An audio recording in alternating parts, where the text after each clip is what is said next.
ಸಂಕ್ರಾಂತಿ ಸಡಗರದ ನೆಪದಲ್ಲಿ ಶಕ್ತಿ ಪ್ರದರ್ಶನ. ಮುಳಬಾಗಿಲು ತಾಲೂಕಿನ ಶೀನಗೇನಹಳ್ಳಿಯಲ್ಲಿ ಇತಿಹಾಸ ಮೆರೆದ ಬೃಹತ್ ಬಾಡೂಟ. ಮುಳಬಾಗಿಲು ತಾಲೂಕಿನ ಶೀನಗೇನಹಳ್ಳಿ ಗ್ರಾಮ ಈ ಬಾರಿ ಸಂಕ್ರಾಂತಿ ಹಬ್ಬದ ಸಡಗರದೊಂದಿಗೆ ಮಾತ್ರವಲ್ಲ, ರಾಜಕೀಯ ಶಕ್ತಿ ಪ್ರದರ್ಶನದ ವೇದಿಕೆಯಾಗಿ ರಾಜ್ಯ ಮಟ್ಟದಲ್ಲಿ ಗಮನ ಸೆಳೆಯುವಂತಾಯಿತು. ಗ್ರಾಮದಲ್ಲಿ ಆಯೋಜಿಸಲಾಗಿದ್ದ ಸಂಕ್ರಾಂತಿ ಉತ್ಸವದಲ್ಲಿ ಕರ್ನಾಟಕ ಹಾಗೂ ಆಂಧ್ರ ಪ್ರದೇಶದ ಶಾಸಕರು ಸೇರಿದಂತೆ ಸುಮಾರು 5ರಿಂದ 6 ಸಾವಿರಕ್ಕೂ ಅಧಿಕ ಮಂದಿ ಭಾಗವಹಿಸಿದ್ದು, ಇತಿಹಾಸದಲ್ಲೇ ಕಾಣದ ಬೃಹತ್ ಬಾಡೂಟಕ್ಕೆ ಸಾಕ್ಷಿಯಾಯಿತು. ಕಾರ್ಯಕ್ರಮದ ಅಂಗವಾಗಿ ವಿಶಾಲವಾದ ಪೆಂಡಾಲ್ ವ್ಯವಸ್ಥೆ ಮಾಡಲಾಗಿದ್ದು, ಗಣ್ಯ ಅತಿಥಿಗಳಿಗೆ ಪ್ರತ್ಯೇಕವಾಗಿ ಊಟ ಮಾಡುವ ಕೊಠಡಿಗಳ ವ್ಯವಸ್ಥೆ, ಯುವಕರಿಗೆ ಪ್ರತ್ಯೇಕ ಊಟದ ವ್ಯವಸ್ಥೆ ಮಾಡಲಾಗಿತ್ತು. ಆಹಾರದ ವೈವಿಧ್ಯತೆ ನೋಡಿದರೆ ಯಾವುದೇ ಮದುವೆ ಸಮಾರಂಭವನ್ನು ಮೀರಿಸುವಂತಿತ್ತು. ಸುಮಾರು 5 ಕ್ವಿಂಟಾಲ್ ಕೋಳಿ ಮಾಂಸ, 3 ಕ್ವಿಂಟಾಲ್ ಮೀನು, ಚಿಕನ್ ಲಾಲಿಪಾಪ್, ಮಟನ್ ಬಿರಿಯಾನಿ, ಮುದ್ದೆ, ಚಿಲ್ಲಿ ಚಿಕನ್, ಮಟನ್ ಸಾಂಬಾರ್, ಕೋಳಿ ಮೊಟ್ಟೆ, ನಾಟಿ ಚಿಕನ್, ಅನ್ನ ರಸ, ಸಿಹಿ ಪದಾರ್ಥಗಳು ಸೇರಿದಂತೆ ರುಚಿಯಾದ ಅನೇಕ ಭಕ್ಷ್ಯಗಳೊಂದಿಗೆ ಭರ್ಜರಿ ಬಾಡೂಟ ಆಯೋಜಿಸಲಾಗಿತ್ತು. ಈ ಬೃಹತ್ ಕಾರ್ಯಕ್ರಮದ ನೇತೃತ್ವವನ್ನು ಶೀನಗೇನಹಳ್ಳಿ ಗ್ರಾಮದ ಶ್ರೀಮತಿ ತ್ರಿವೇಣಿ ಪ್ರಕಾಶ್ ರೆಡ್ಡಿ ಮತ್ತು ಅವರ ಬೆಂಬಲಿಗರು ವಹಿಸಿಕೊಂಡಿದ್ದು, ಊರಿನ ಇತಿಹಾಸದಲ್ಲೇ ಹೊಸ ದಾಖಲೆ ಬರೆಯುವಂತಾಯಿತು. ಗಣ್ಯರ ದಂಡೇ ಭಾಗವಹಿಸಿದ ಸಂಕ್ರಾಂತಿ ಉತ್ಸವ. ಈ ಸಂಕ್ರಾಂತಿ ಸಡಗರಕ್ಕೆ ಆಗಮಿಸಿದ ಗಣ್ಯರನ್ನು ಪರಿಚಯಿಸುವುದಾದರೆ, ಆಂಧ್ರ ಪ್ರದೇಶದ ಪಲಮನೇರು ತಾಲೂಕು ಶಾಸಕರಾದ ಅಮರನಾಥ್ ರೆಡ್ಡಿ ಮತ್ತು ಅವರ ಬೆಂಬಲಿಗರು,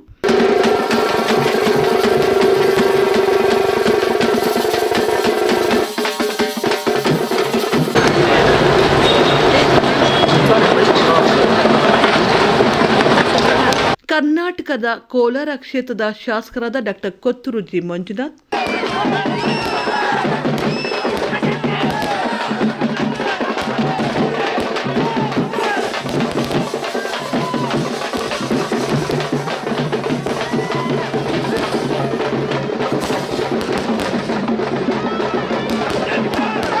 ಮುಳಬಾಗಿಲು ವಿಧಾನಸಭಾ ಕ್ಷೇತ್ರದ ಕಾಂಗ್ರೆಸ್ ಅಭ್ಯರ್ಥಿ ಆದಿನಾರಾಯಣ, ಮಾಜಿ ಸಂಸದರಾದ ಎಸ್ ಮುನಿಸ್ವಾಮಿ,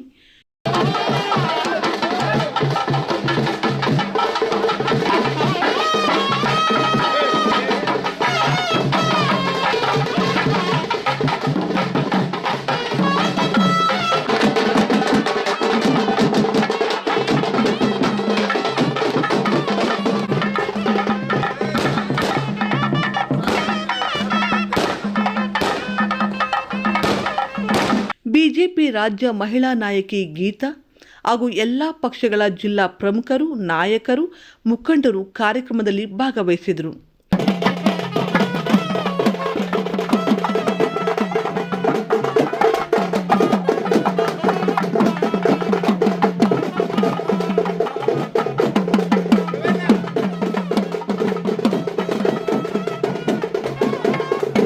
ಶೀನಗೇನಹಳ್ಳಿ ಗ್ರಾಮದ ಪ್ರಮುಖರು ಸೇರಿದಂತೆ ಅನೇಕರು ಭಾಗವಹಿಸಿದ ಗಣ್ಯರನ್ನು ಕ್ರೇನ್ ಮುಖಾಂತರ ಭವ್ಯ ಗಜಮಾಲೆ ಹಾಕಿ ಸತ್ಕರಿಸಿ ಸನ್ಮಾನಿಸಿ ಗೌರವಯುತ ಸ್ವಾಗತ ನೀಡಿದರು. ಈ ಕಾರ್ಯಕ್ರಮಕ್ಕೆ ವಿಶೇಷ ಅತಿಥಿಯಾಗಿ ಕಲ್ಲುಪಲ್ಲಿ ಪ್ರಕಾಶ್ ಅವರು ಆಗಮಿಸಿದ್ದು, ಕಾರ್ಯಕ್ರಮಕ್ಕೆ ಇನ್ನಷ್ಟು ರಾಜಕೀಯ ತೂಕವನ್ನು ತಂದಿತು. ಸಂಕ್ರಾಂತಿ ಸಡಗರದ ಹಿಂದೆ ರಾಜಕೀಯ ಪ್ರತಿಷ್ಠೆಯ ಕತೆ. ಶೀನಗೇನಹಳ್ಳಿಯ ಈ ಸಂಕ್ರಾಂತಿ ಹಬ್ಬದ ಸಡಗರದ ನಡುವೆ ರಾಜಕೀಯ ಬಲಾಬಲಗಳ ಪ್ರತಿಷ್ಠೆಯೂ ಸ್ಪಷ್ಟವಾಗಿ ಗೋಚರಿಸಿತು ಎಂದರೆ ತಪ್ಪಾಗಲಾರದು. ಕಾರಣ, ಇದರ ಹಿಂದೆ ಒಂದು ಕತೆ ಇದೆ. ಅದು ಪ್ರಾಣ ಸ್ನೇಹಿತರ ನಡುವೆ ಉಂಟಾದ ರಾಜಕೀಯ ವೈಮನಸ್ಸಿನ ಕತೆ. ಈ ಇಬ್ಬರು ಸ್ನೇಹಿತರಲ್ಲಿ ಒಬ್ಬರು ಶೀನಗೇನಹಳ್ಳಿಯೇ ಮೂಲವಾಗಿರುವ ಪ್ರಮುಖ ರಾಜಕೀಯ ವ್ಯಕ್ತಿ.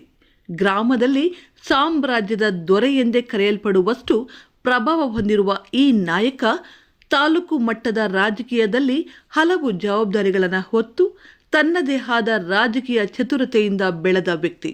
ಅವರ ಮಾತುಗಳ ಪ್ರಕಾರ ಈ ಎಲ್ಲ ಬೆಳವಣಿಗೆಗೆ ಕಾರಣವೇ ಅವರ ಪ್ರಾಣ ಸ್ನೇಹಿತನ ಬೆಂಬಲ. ಆದರೆ ಇತ್ತೀಚೆಗೆ ನಡೆದ ಜಿಲ್ಲೆ ಮತ್ತು ತಾಲೂಕು ಮಟ್ಟದ ಕೆಲವು ಚುನಾವಣೆಗಳ ಸಂದರ್ಭದಲ್ಲಿ ಈ ಇಬ್ಬರ ನಡುವಿನ ಸಂಬಂಧದಲ್ಲಿ ಬಿರುಕು ಮೂಡಿದೆ. ಸ್ನೇಹವು ಅಂತರವಾಗಿ, ಅಂತರವು ಪ್ರತಿಷ್ಠೆಯಾಗಿ ಮಾರ್ಪಟ್ಟಿದೆ. ಅದರ ಪ್ರತಿಫಲವೇ ಇವತ್ತು ನಡೆದ ಈ ಬೃಹತ್ ಬಾಡುಟ. ಇದು ಕೇವಲ ಸಂಕ್ರಾಂತಿ ಆಚರಣೆ ಮಾತ್ರವಲ್ಲ, ನಿನ್ನ ಸಾಮ್ರಾಜ್ಯದಲ್ಲಿ ನನ್ನ ಶಕ್ತಿ ಏನೆಂಬುದನ್ನು ತೋರಿಸುತ್ತೇನೆ ಎಂಬ ಅರ್ಥ ತುಂಬಿದ ಶಕ್ತಿ ಪ್ರದರ್ಶನ ಎಂಬ ಮಾತುಗಳು ರಾಜಕೀಯ ವಲಯದಲ್ಲಿ ಚರ್ಚೆಗೆ ಗ್ರಾಸವಾಗಿವೆ. ತಾಲೂಕಿನ ರಾಜಕೀಯ ಚತುರನ ಶಕ್ತಿ ಪ್ರದರ್ಶನ. ಈ ವಿಶೇಷ ಅತಿಥಿಯಾಗಿದ್ದ ಕಲ್ಲುಪಲ್ಲಿ ಪ್ರಕಾಶ್ ಅವರು ಮುಳುಬಾಗಿಲು ತಾಲೂಕಿನ ರಾಜಕೀಯ ಪಕ್ಷಗಳ ಚತುರ ನಾಯಕನಾಗಿ ಗುರುತಿಸಿಕೊಂಡವರು. ತಮ್ಮ ಬೆಂಬಲದಿಂದ ಅನೇಕ ನಾಯಕರನ್ನು ಗೆಲ್ಲಿಸಿರುವ ಅನುಭವ ಹೊಂದಿರುವ ಅವರು ನಗರಸಭೆ, ವಿಧಾನಸಭೆ, ತಾಲೂಕು ಪಂಚಾಯಿತಿ, ಜಿಲ್ಲಾ ಪಂಚಾಯಿತಿ ಹಾಗೂ ಸಹಕಾರ ಸಂಘಗಳ ಚುನಾವಣೆಯಲ್ಲಿ ತಮ್ಮದೇ ಆದ ತಂತ್ರಗಾರಿಕೆಯಿಂದ ಪ್ರಭಾವ ಬೀರುತ್ತಾರೆ. ಆಂಧ್ರ ಹಾಗೂ ಕರ್ನಾಟಕದ ಶಾಸಕರು, ಸಂಸದರು, ಉದ್ಯಮಿಗಳು, ಸರ್ಕಾರಿ ಅಧಿಕಾರಿಗಳು ಸೇರಿದಂತೆ ತಾಲೂಕಿನ ಪ್ರತಿಯೊಂದು ಗ್ರಾಮದಲ್ಲಿಯೂ ಸದಸ್ಯರೊಂದಿಗೆ ನಿಕಟ ಸಂಪರ್ಕ ಹೊಂದಿರುವ ಇವರ ಬೆಂಬಲಕ್ಕಾಗಿ ಅನೇಕ ರಾಜಕೀಯ ನಾಯಕರು ಕಾಯುತ್ತಿರುವುದು ಎಲ್ಲರಿಗೂ ಗೊತ್ತಿರುವ ಸಂಗತಿ. ಇಂತಹ ನಾಯಕರು ತಮ್ಮನ್ನು ಮೋಸ ಮಾಡಿದವರ ಮುಂದೆ ತಮ್ಮ ಶಕ್ತಿ ಏನೆಂಬುದನ್ನು ಸಮಯ ಬಂದಾಗ ತೋರಿಸುತ್ತಾರೆ ಎಂಬುದಕ್ಕೆ ಶೀನಗೇನಹಳ್ಳಿಯ ಈ ಸಂಕ್ರಾಂತಿ ಬಾಡೂಟವೇ ಜೀವಂತ ಉದಾಹರಣೆಯಾಗಿದೆ. ಸಂಕ್ರಾಂತಿ ಸಡಗರವೇ ಅಥವಾ ರಾಜಕೀಯ ಸಂದೇಶವೇ? ಒಟ್ಟಿನಲ್ಲಿ ಶೀನಗೇನಹಳ್ಳಿಯಲ್ಲಿ ನಡೆದ ಈ ಸಂಕ್ರಾಂತಿ ಹಬ್ಬದ ಬಾಡೂಟ ಕೇವಲ ಹಬ್ಬದ ಆಚರಣೆಯಾಗಿರಲಿಲ್ಲ. ಅದು ರಾಜಕೀಯ ಪ್ರತಿಷ್ಠೆಯ ಪ್ರದರ್ಶನ, ಶಕ್ತಿಯ ಸಂದೇಶ ಮತ್ತು ಮುಂದಿನ ದಿನಗಳಲ್ಲಿ ತಾಲೂಕು ರಾಜಕೀಯದ ದಿಕ್ಕು ಸೂಚಿಸುವ ಸಂಕೇತವಾಗಿಯೂ ಕಾಣುತ್ತಿದೆ. ಶೀನಗೇನಹಳ್ಳಿಯ ಈ ಸಂಕ್ರಾಂತಿ ಉತ್ಸವ ರಾಜ್ಯ ಮಟ್ಟದಲ್ಲಿ ಚರ್ಚೆಗೆ ಕಾರಣವಾಗಿದ್ದು, ಮುಂದಿನ ರಾಜಕೀಯ ಬೆಳವಣಿಗೆಗಳಿಗೆ ಇದು ಮುನ್ನುಡಿಯೇ ಎಂಬ ಪ್ರಶ್ನೆ ಈಗ ಎಲ್ಲರ ಮನಸ್ಸಿನಲ್ಲಿ ಮೂಡಿದೆ.